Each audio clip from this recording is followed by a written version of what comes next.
I'm going to start today with a prayer. I have been fortunate in my life to work with the Hopi for a number of years and have good friends in the Southwest, Native American friends. And what I've discovered from going to various meetings there, especially with tribal folks, they always start with a prayer. It doesn't matter whether it's the BLM, it doesn't matter whether it's the BIA, it doesn't matter how official it is. Someone always stands up and prays. So this has become a little prayer poem of mine.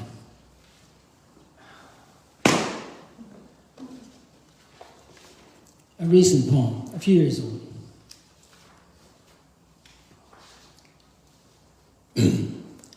No harm. I bless roadkill. I bow to crosses marking the departed along the road. My steepled fingers brush my chin as I bless the hawk flying in solitude in the noon sky. The mud-caked cattle waiting for slaughter in their crowded feeding lots. The dead squirrel covered in blood on the highway berm. The newborn foal asleep near his mother in the green pasture. I bless the moon in all its phases, the sun rising in the eastern sky, the canyon wall basking in the desert sun, the snow-capped mountains cradling the rising moon, the coyote walking slowly across the meadow, the jackrabbit weaving in my truck's headlights, every star in constellations I cannot name. Earth's four directions marked by countless ancient shrines. I bless the homeless man asking for money near the freeway entrance, the sadhu begging with lowered eyes at the temple gate, the black teenager straining against his handcuffs in an unmarked police car, the doctor praying for a miracle in a hospital chapel, the Honduran girl wiping away tears at a border clinic. The Dalai Lama saves a trapped fly, releasing it into the garden with his well wishes, smiling and unashamed. I carefully move the snail to the side of the road, hiding my actions from imagined neighbors bowing quickly and scurrying away. I remind myself I will suffer all lives, all fates. I remind myself all beings are holy, perfect offerings of the divine. Blessed are the tender-hearted. Blessed are those who befriend all creation. Blessed are those who do no harm.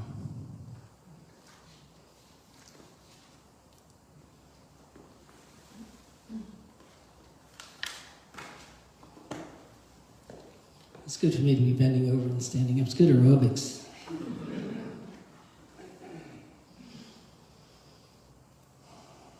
And as I said, I've been graced with knowing Native Americans both in the Hopi world and in the Pueblo world of New Mexico. We have good friends. This is probably the oldest poem in the book Sandstone Monastery.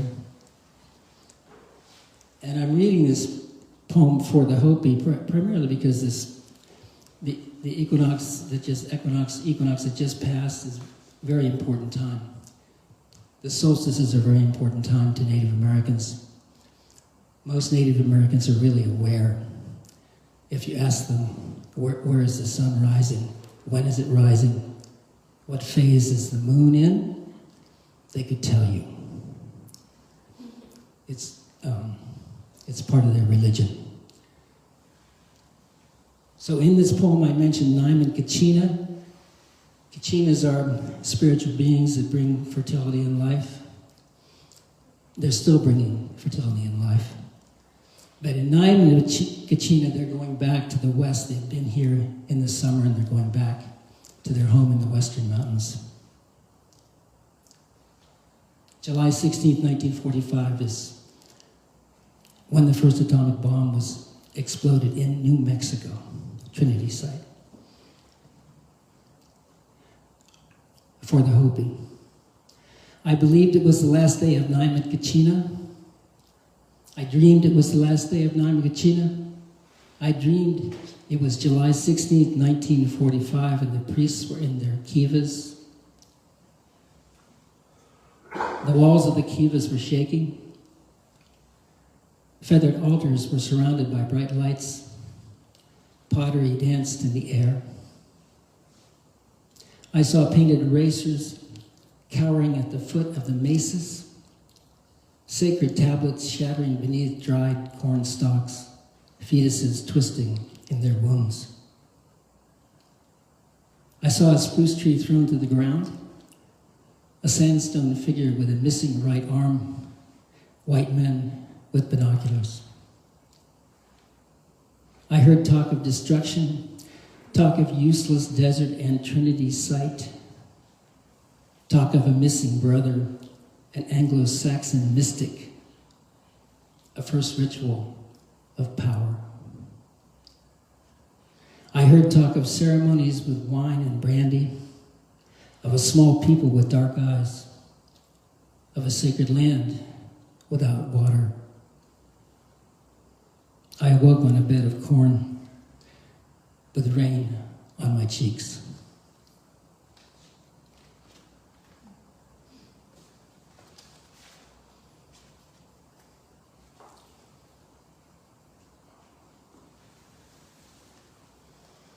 So shifting gears dramatically, I write poetry, I also write prose. And this next, two very different voices. Very different voices. So this is an excerpt from a book of mine called 16 Dreams that is still unpublished. I'm going to read a couple of prose things here. Hopefully I won't go too far over my allotted time. I'm trying to be good. In the jazz world, we're often not very good about allotted time. Actually, we're never good about allotted time. So as I said, a very different voice. From chapter 26. Let's get someone into that blinking red-ribbed beef-bone canoe and let them learn to vegetate a little. Dear reader, those were the first words I heard from the woman I did therapy with in Eugene. I hitchhiked down from Belknap Springs once a week to meet with our 6 other people in the small therapy group. Our therapist was a gray-haired woman in her 70s, and her office was a large, barren room over a second-hand bookstore. We sat on the hardwood floor for our 2-hour group. The only furnishing in the room was an old wooden canoe located beneath a large picture window. The ribs of the canoe had been painted blood red, and the Venetian blinds on the window had been painted flat black, midnight black, she used to call it. The group I was in had been word of mouth advertised as a Gestalt group, but the Gestalt often included our therapist's own ways of emerging. Let's get someone into the blinking red-ribbed beef-bone canoe and let them learn to vegetate a little. She would simply call out her preference in the midst of whatever was being worked on. Occasionally, someone would sit in the canoe for her. Nothing much ever happened. She paid little attention to you if you were in the canoe. She would smile at you when you returned to the circle, but I was never sure whether it was because you had been slightly cured by sitting in the canoe, or whether she was just happy that someone was willing to do what she wanted without questioning her about her wants. Benasaraf. Occasionally she did cry out, Benasaraf, when you were sitting in the canoe, then closed the Venetian blinds so the whole room went dark for about 10 seconds. She had the blinds wired to a button at her side that electronically closed and opened them. Her closing and opening the blinds was the only event that ever happened to anyone in the canoe, and it never happened with much regularity. Weeks would go by, dozens of people would sit in the canoe with nothing at all happening. Then one day she would call out, "Benazra," close the blinds, open them seconds later to let the sunlight stream in. Her smile was no different on those days. You never felt more cured on those days.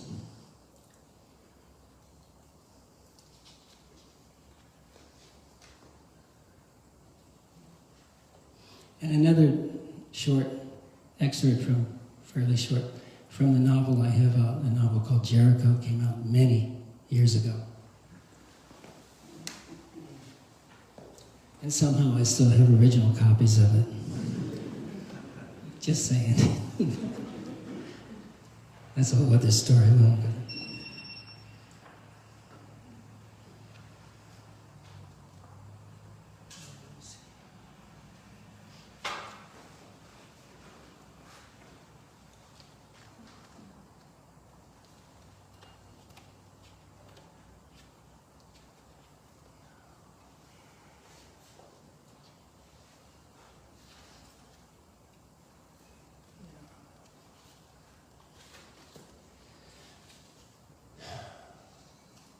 So again, a very different voice.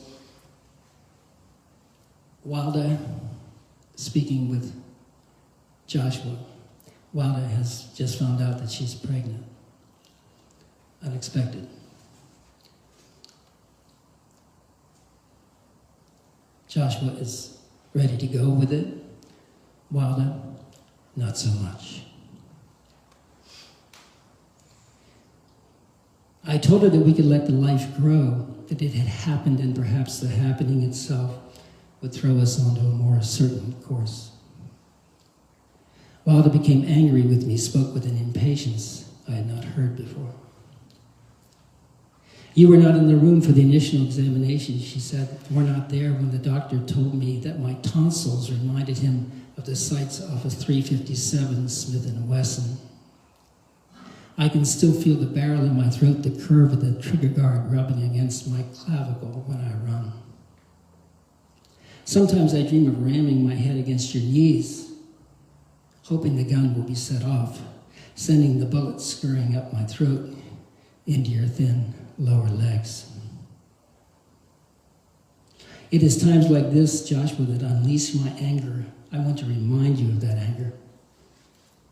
I am angry at the partialness of your awakening, angry that you have not let me speak enough, always telling me of your knowing me without my telling you the things you could not possibly know. You have chosen to hear the similar things in our thinking without regard for the many differences between us. There is no way to tell you what is happening inside my mind," Wilda said. "No way except to cancel out what is happening in favor of a few select words which bow and curtsy at their every mention, so much that nothing very true ever gets said. I once had a word that used to use a ballerina's bar just to practice getting the last letters to bend their toes beautifully in the air. The word was yes. Yes screamed at the top of my lungs, like an arrow flying full speed through the air, until it split my forehead open and the nose spilled out. I may not have to use my arrow," Wilda added. "The nose themselves have become bullets, and they may shoot themselves out at the slightest squeeze of my shoulders." So that's just a little excerpt from Jericho.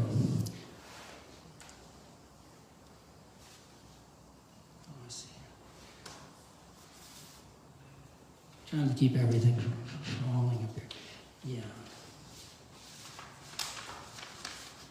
And here's a poem, anyhow, changing back to a little poetry. poem I wrote a long time ago in New York City, where I spent 6 years of my life, where I went after I graduated from the school I went to in New Jersey, and where I actually started to learn something, really, and I mean that in the most serious way. Here's a poem that people like. It's only the second time I've ever read it. A poem called Skillet. They said to me, look, a skillet is not a senior thesis in philosophy. And I said, it's good for eggs. Teflon a little scratched, but as a fourth leg table leveler, it can't be beat. And they said, knowingly, perhaps a longer bibliography, just that. And when I offered them a toaster, they gave me a BA cum laude, which I ate for breakfast the next morning.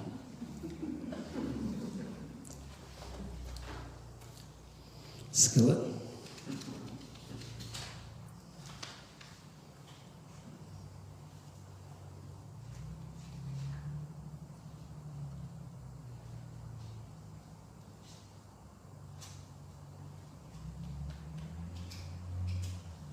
And going back again, because I'm supposed to the Southwest.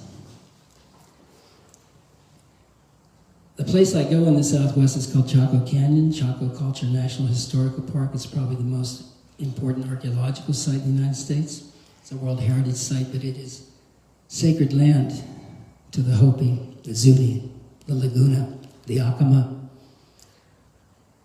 a lot of the pueblos in New Mexico. It's part of their migration myth. And I've gone there, well, for 30 years in a row. I went there every year, sometimes 2 or 3 times. It's been a while since I've been there. Google it. Google Chaco Canyon, if you don't know about it.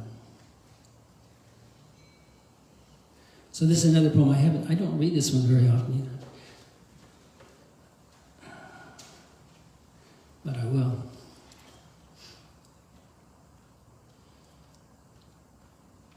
Everybody doing okay?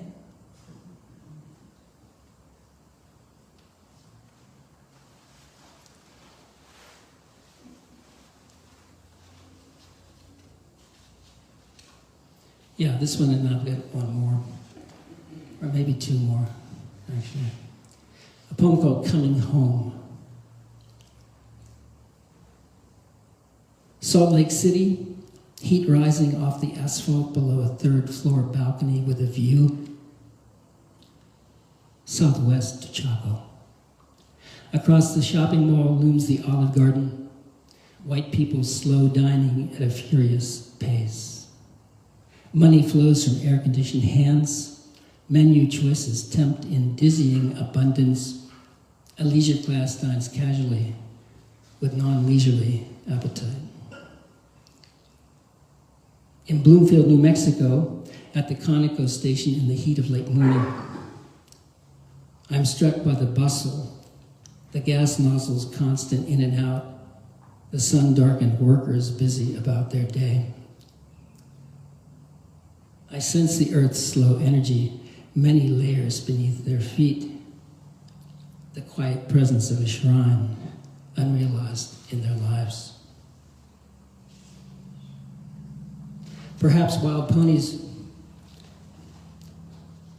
are always prancing in slow motion across the mesas. Perhaps speeding on the freeway, we are also just walking.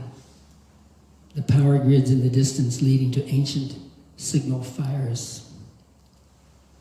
Perhaps we are still breathing cool spirit, even in our frantic doing. And my sadness can give way to the faith that no worlds will be vanquished, that stillness resides, even in this indulgence, this blistering flight from our own selves.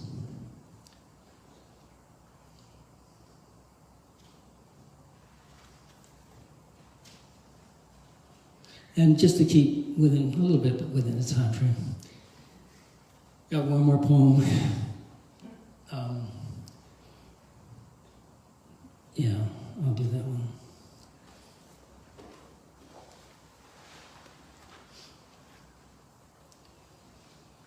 It's the kind of poem that has to be read these days.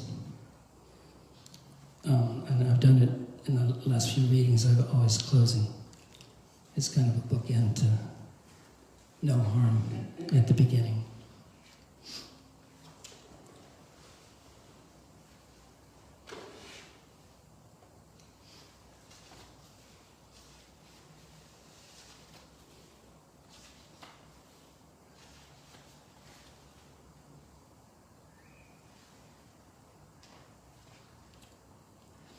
Learn from the sadness. Learn from the sadness of a starless night. Learn from the tears of a mother near the grave of her son. Learn from the Lord Almighty in the thundering sky above Calvary.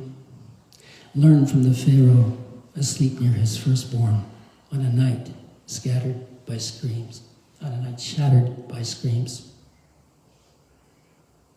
Learn from the swollen lips of Africa's dark-eyed children.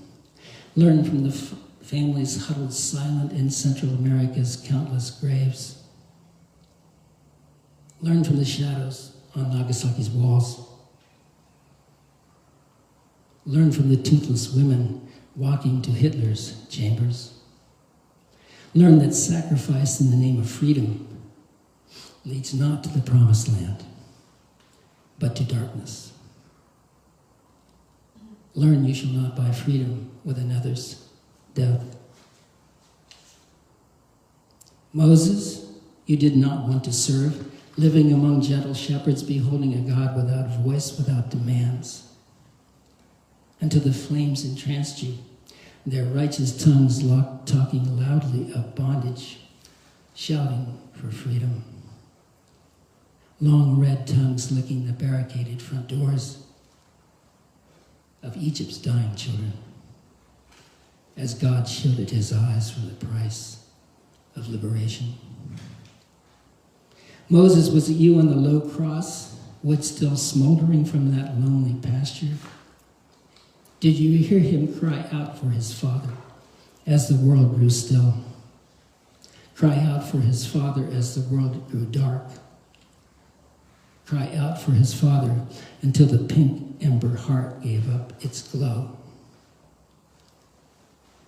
What is it we fear that death becomes our weapon? That children must die to hollow our myths? Who has taught us, and whom will we teach? Learn you shall not buy freedom with another's death. Thank you very much.